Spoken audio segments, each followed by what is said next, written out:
Hello students, welcome back to the second class.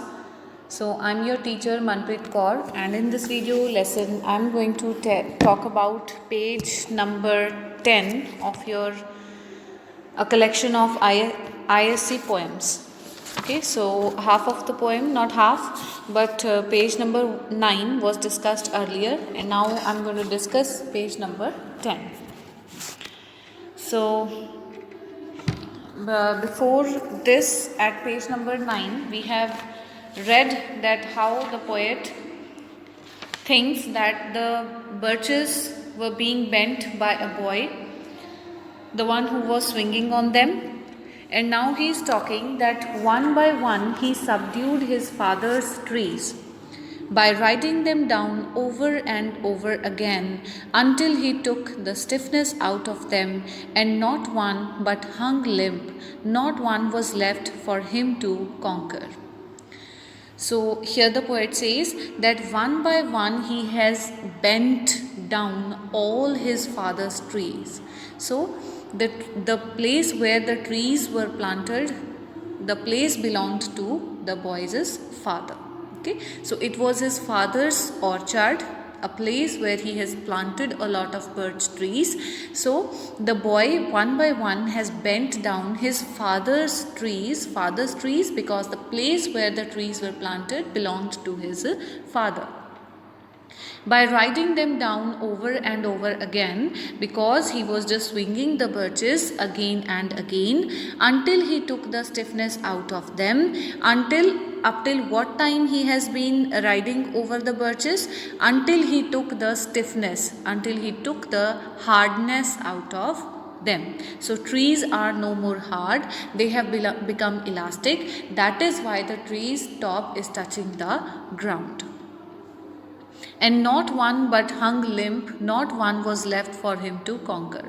Again, the same he says, so there is not even a single tree left at that place that was erect, that was straight. Okay, so every trees has become devoid of the stiffness, means now they have become elastic, they are bending.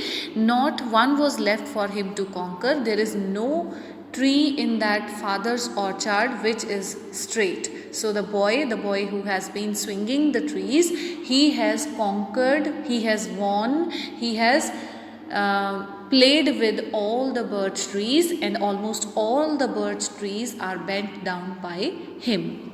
He learned all there was to learn about not launching out too soon, and so not carrying the tree away clear to the ground. He always kept his poise to the top branches, climbing carefully with the same pains you use to fill a cup up to the brim and even above the brim.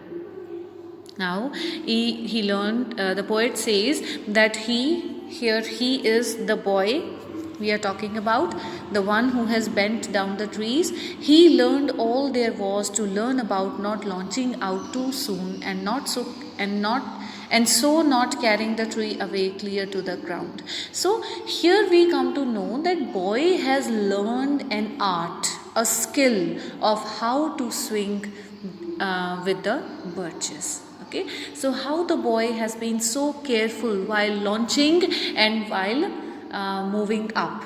Okay, so he has learned a skill. So that is why he has been able to conquer, he has been able to bend all the birch trees in the orchard. And he always kept his poise, he always kept a perfect balance to the top branches, climbing carefully with the same pains you use to fill a cup. Now here the poet is comparing that. Okay, one more thing before I just explain you. Here the poet has used the word you. With the same pains you used to fill a cup. Now here you is the reader. The one who is reading the poem is you there. Okay, or in the previous page also, on page number 9. So I just forgot to tell you about that in the first lecture. So first page mein it was fifth line, often you must have seen them loaded with ice. I'm talking about page number 9. So there also you is the reader or readers. Okay, now here the poet is using colloquial style. So the poet, I'm just writing, is using a colloquial style. Okay, now colloquial style is the style in which it seems like the people are talking among themselves. Okay, when the people are talking, it is in a telltale manner. It's like the poet is telling us something. So it is a kind of like there is one speaker and a listener. So that is why we say that this is written in the colloquial style. So over here also, now again he uses the word you. So the poet says that like you means all of us, the readers, like how you used to fill a cup. Okay, when you pour some water in a cup, then you are very careful at that time that not even a drop of water should come out. Okay, if you pour any liquid in any of the tumbler or a container, you are very careful that not even a single drop of water or any liquid should come out. Okay, so in the same way, with that careful nature, with that perfection, the boy has learned the art of swinging the birches, moving up and down without falling down, without getting hurt. So he has acquired a skill, that is the skill of perfect balance. Then he plunged outward, feet first, with a swish, kicking his way down through the air to the ground. So was I once myself a swinger of birches, and so I dream of going back to be.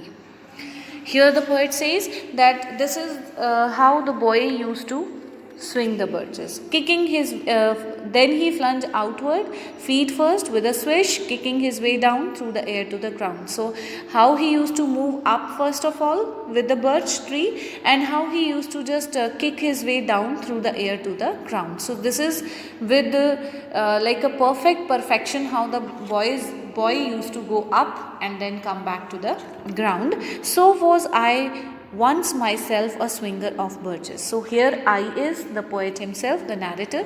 So he now here declares that even I used to swing the birches when I was a young boy.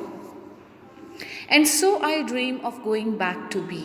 He says, I dream that I go back in that time and swing with the birches. Now here he is going to give the reason. And moreover, if you just see in these lines,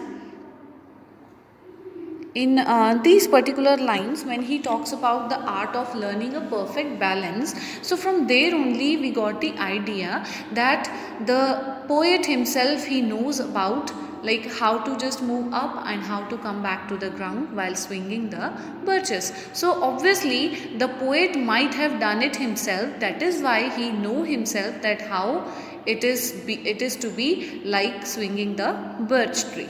Okay, so he himself knows it because he himself has been doing all these things in his earlier time. So he says, and so I dream of going back to be.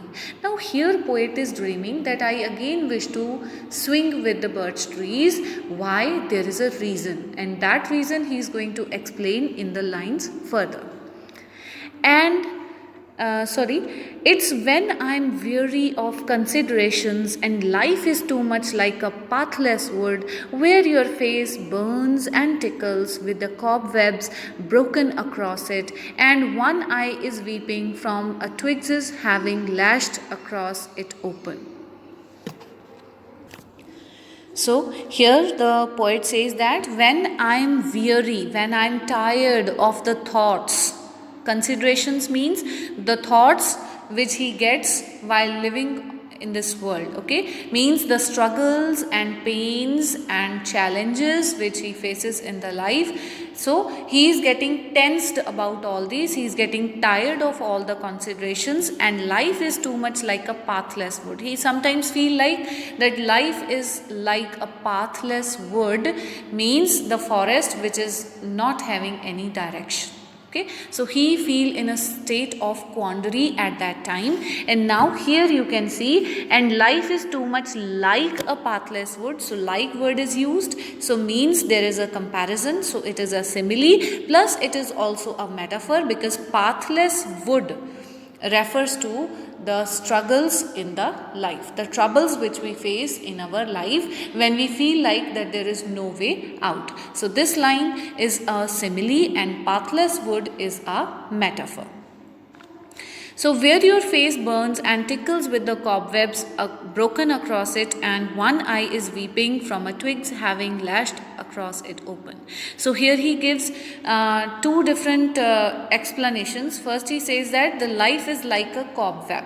It is the web of a spider, where once when any insect is being trapped, so the insect can never come out of it. Okay, so person is also trapped in all these struggles and challenges and all the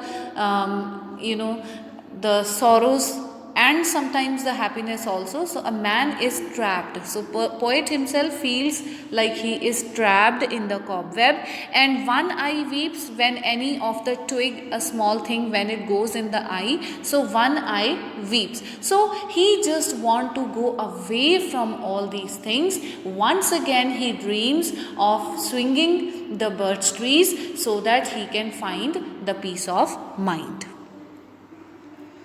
I would like to get away from earth a while and then come back to it and begin over. May no fate willfully misunderstand me and half grant what I wish and snatch me away not to return. Now here the poet says that I would like to go away from the earth, while when he just go up with the birch tree, so he says I want to go away from the earth a while, only for some time, and then I would come back to it and begin over. So he says that I want to go up and I want to come down on the ground, again want to just go up in the air with the birch tree. And here he says, may no fate willfully misunderstand me. So do not misunderstand me, because I want only a half of the wish to be granted. That is, I do not want to stay away from this earth forever, but I want to come down at this place back again. Why? Let us see. Earth's the right place for love. I don't know where it's likely to go better. I would like to go by climbing a birch tree and climb back black branches up a snow-white trunk towards heaven till the tree could bear no more, but dipped its top and set me down again. That would be good both going and coming back, and could do worse than be a swinger of birches. So here the poet, this is actually the crux of the poem. This is what the poet want to say. That is how the birches is a symbol. The poet says that with the birch tree, when I just climb up the tree and hold its top, okay, once he feel like that he has reached heaven, so he is away from all the worries, because the children, those who play, so they are having no stress, no worries. So in the same way he feels that when I just climb up the birch tree, I feel like I'm having no tension, no worries. I'll be away from all the materialistic things, the worldly tensions and stress, and I would also, when the tree will be able to not hold my weight, then obviously it's going to bend down, and I want to come back to this earth, which is a beautiful place to live. And he also says that this is what I have explained. Climb back black branches up the snow, black branches, because when it's the autumn time, when the trees are when the trees, they have already shed their leaves. So he says up a snow white trunk, the trunk of the tree which is covered with snow, and then he says I'll move towards heaven, and when the tree will not be able to bear my weight, okay, and set me down again. So that would be good both going and coming back. So here G and G sound repeated, this is alliteration, and one could do worse than be a swinger of birches. The speaker, the poet, the narrator, he says that whenever he is troubled in any way, he would like to take to birch swinging. He would like to go up as an escape from his tensions and worries, but only for a short period of time. Okay, he so the poet does not want to be a total escapist, and nor he says it is essential to be a dry realist or earthly. Means we should not keep on saying that this world is not a good place, it's full of worries and tensions, but we must say that it is also a good place to live. Okay, so this poem is actually, it talks about higher human ideals and aspirations. Okay, means we should have a balance between our earthly duties and the balance with our spiritual aspirations. So we must keep it in mind that this place is the place which is made by God for us, and we should live here and be connected with the spiritual world also. So thank you. Have a nice day, students. So revise this poem thoroughly and complete your workbook work also. Thank you.